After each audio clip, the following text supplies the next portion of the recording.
Hello friends, இன்னைக்கு நம்ம சேனல்ல ரெண்டே ரெண்டு பொருளை வச்சு சூப்பரான ஈவினிங் ஸ்நாக்ஸ் செய்யலாங்க. குழந்தைகளுக்கும் இது ரொம்ப பிடிக்கும். வாங்க எப்படி செய்யலாம் பார்க்கலாம். ஒரு கப் வந்து கோதுமை மாவு எடுத்துக்கோங்க. இதை வந்து ஒரு மிக்ஸி ஜாருக்கு மாற்றிக்கலாம். அதே கப்பில் கப்பு வந்து அரிசி மாவு எடுத்துக்கோங்க. பச்சரிசி மாவு எடுத்துக்கோங்க. அதையும் நம்ம மிக்ஸி ஜாருக்கு மாற்றிக்கலாம். நான் ஒரு பெரிய வாழைப்பழம் எடுத்துருக்கேங்க. இது வந்து செவ்வாழையாக எடுத்திருக்கேன். இது ரெண்டு பக்கம் கட் பண்ணிவிட்டு உரிச்சு எடுத்துக்கலாம். நீங்கள் எந்த வாழைப்பழம் வேணும்னா எடுத்துக்கலாங்க. பழம் நல்லா பழுத்திருக்கு. இதை கட் பண்ணி நம்ம வந்து மிக்ஸி ஜாருக்கு மாற்றிக்கலாம். இனிப்புக்கு வந்து நான் நாட்டு சர்க்கரை சேர்க்க போகிறேங்க. உங்கள்கிட்ட நாட்டு சர்க்கரை இல்லைனா நீங்கள் வெள்ளத்தை வந்து பாகுவாக காய்ச்சி சேர்த்துக்கோங்க. அரை கப்பு வந்து நாட்டு சர்க்கரை எடுத்துருக்கேங்க. உங்களுக்கு இனிப்பு கொஞ்சம் அதிகமாக வேணால் நீங்கள் வந்து சர்க்கரை வந்து அதிகமாக சேர்த்துக்கோங்க. இதையும் நம்ம மிக்ஸி ஜாருக்கு மாற்றிக்கலாம். 1/4 டீஸ்பூன் வந்து சோடா உப்பு சேர்த்துக்கோங்க. இது கூட வந்து கொஞ்சமாக வந்து தண்ணி சேர்த்துக்கலாம். இதை அரைச்சி எடுத்து வந்துடலாங்க. நல்லா வந்து தோசை மாவு பதத்துக்கு அரைச்சி எடுத்துக்கோங்க. அரைச்ச மாவு வந்து ஒரு பவுலுக்கு மாற்றிக்கலாம். உங்களுக்கு ரொம்ப திக்காக இருந்தால் கொஞ்சமாக வந்து தண்ணி சேர்த்துக்கோங்க. நம்ம அரிசி மாவு சேர்த்தனால கொஞ்சம் திக்காக தான் இருக்கும். உங்களுக்கு தேவைன்னா கொஞ்சமாக வந்து தண்ணி சேர்த்து நல்லா மிக்ஸ் பண்ணி விட்டுக்கோங்க. அடுப்பத்தை வச்சுக்கலாங்க. ஒரு கடாயில் 1 டேபிள் ஸ்பூன் வந்து நெய் சேர்த்துக்கலாம். நெய் நல்லா உருகிடுச்சுங்க. நான் 2 சில்லு வந்து தேங்காய் எடுத்திருக்கேன். அதை வந்து சின்ன சின்னதாக கட் பண்ணி வச்சுருக்கேங்க. இந்த தேங்காய் வந்து நம்ம நெய் கூட சேர்த்து நல்லா வறுத்துக்கலாம்.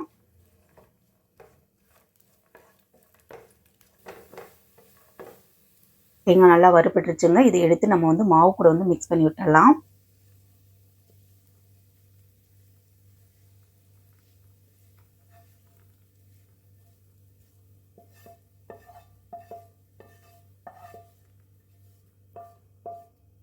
எல்லாத்தையும் நல்லா கலக்கி விட்டுக்கோங்க.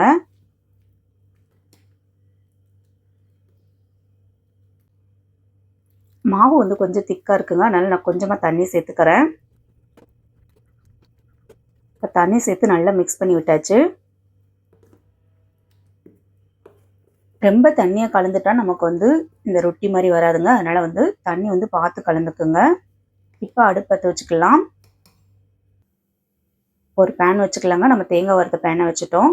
இதில் கொஞ்சமாக வந்து நெய் தடவிக்கலாம்.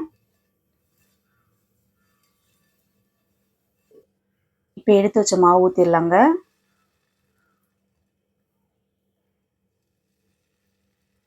தோசை மாதிரி மெல்லிசாக ஊற்ற முடியாதுங்க. கொஞ்சம் தடிமனாக தான் ஊற்ற முடியும். உங்களுக்கு சைஸுக்கு தகுந்த மாதிரி ஊற்றிக்கோங்க. இப்போ ஒரு சைடு நல்லா வெந்துருச்சுங்க. இது மேலே கொஞ்சமாக வந்து எள்ளு தூவிக்கலாம். உங்கள்கிட்ட எள்ளு இருந்தால் தூவிக்கோங்க, இல்லைன்னா வேண்டாம். இப்போ இதை அப்படியே பிரட்டி போட்டுடலாங்க.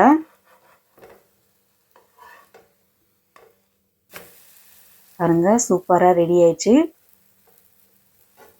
ஈவினிங் ஸ்கூல் விட்டு வர குழந்தைங்களுக்கு இந்த மாதிரி ட்ரை பண்ணி கொடுங்க. இதோட தேங்காய் வந்து கட் பண்ணி போட்டுருக்காங்க. எள்ளும் சேர்த்து சாப்பிட்றப்ப டேஸ்ட் வந்து செம்மையாக இருக்குங்க. நீங்கள் தோசை கல்லுலேயே வந்து கல் தோசை ஊற்றுற மாதிரி ஊற்றலாங்க. இப்போ தோசை தவா வச்சாச்சு. அது மேலே கொஞ்சமாக நெய் தடவி கல் தோசைக்கு ஊற்றுற பதத்துக்கு ஊற்றிக்கோங்க. இது வந்து எப்படி இருக்கும்னு பார்த்தீங்கன்னா, வெறும் கோதுமை மாவு மட்டும் சேர்த்தோம்னா ஒரு மாதிரி ஜவ்வுமா இருக்கும். இது கூட நம்ம வந்து அரிசி மாவு சேர்த்தனால லைட்டாக வந்து முறுமுறுப்பு தன்மை இருக்குங்க. சாப்பிட வந்து டேஸ்ட்டாக இருக்கும். இதை நீங்கள் வந்து பணியார சட்னி ஊற்றி எடுக்கலாம். அதுவும் வந்து நல்லா இருக்குங்க.